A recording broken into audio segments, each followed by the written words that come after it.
Hey everybody, Tanner here for your tool of the week.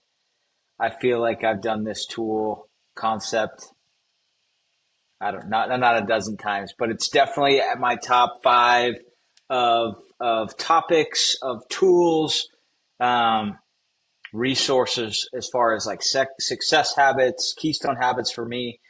I've talked a lot about clarity breaks, which is an EOS concept. This is probably my third, maybe even fourth time reading this book, The Road Less Stupid. If I have not ever mentioned it, it's a fantastic read, certainly for founders, like a critical read, top 10 maybe. Great book. But I'm going to focus on Keith Cunningham's concept of thinking time, which to me is really the same thing as a clarity break. But I've kind of gone through the same exact many times about a clarity break. So I'm gonna summarize Keith Cunningham's whole idea and how he looks at thinking time. So here's his structure: uh, it's 30 to 60 minutes. Write one powerful question, eliminating distractions, um, in a journal, so paper and pen or pencil. For me, as most of you know, I'm a Remarkable user, so this is a Remarkable for me. Um, and it's writing, following ideas wherever they go, um, and then as kind of a summarize, review insights afterward. I can kind of share a little bit of how so I usually in a second or third page, I'll put to dos so that if I'm like, oh crap, I got to do this, I got to look at that, I got to research this, I got to, whatever it is, instead of like going to it immediately, in any thinking time, I'll typically have a list of at least 10 to dos that come out of it. Um, Keith talks about doing this 2 to 3 times per week. In clarity breaks, it's really a once a week, same time, same day, every week.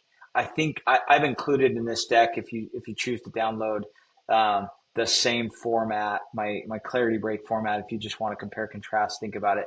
Um, these are the top 12 questions to ask. Fantastic questions for a clarity break.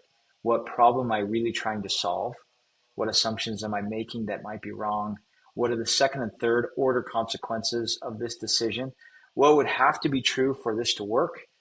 What is the downside and can I live with it? What question am I not asking? What decisions am I avoiding? What risks am I taking? What does success actually look like? What machine systems or processes must exist for this to work? What needs to be on the team? Who needs to be on the team for this to succeed? And lastly, what would this look like if it were easy?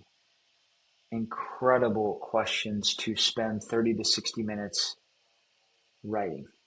Now I know with now new tools, AI, I've tried the Plod and I, for those of you that are close to me know sometimes I'll do a clarity break on a hike and you can talk into a Plod device or some, AI note taking tool. And look, find what works for you in this idea of thinking time. This is Keith's like I mean, he's like, I have the I mean, he gets very, very, very specific in how he does it in the book. And I'm not going to try and get that maniacal in this few-minute video here. Um, Again, I've included the clarity break, kind of how I do it and what I've been, I don't know, it seems like it's been going on 10 years doing this. So I'm going to conclude with this. If you don't have a routine habit of taking time to think, just think and write every week. I'm going to challenge you to do so this week.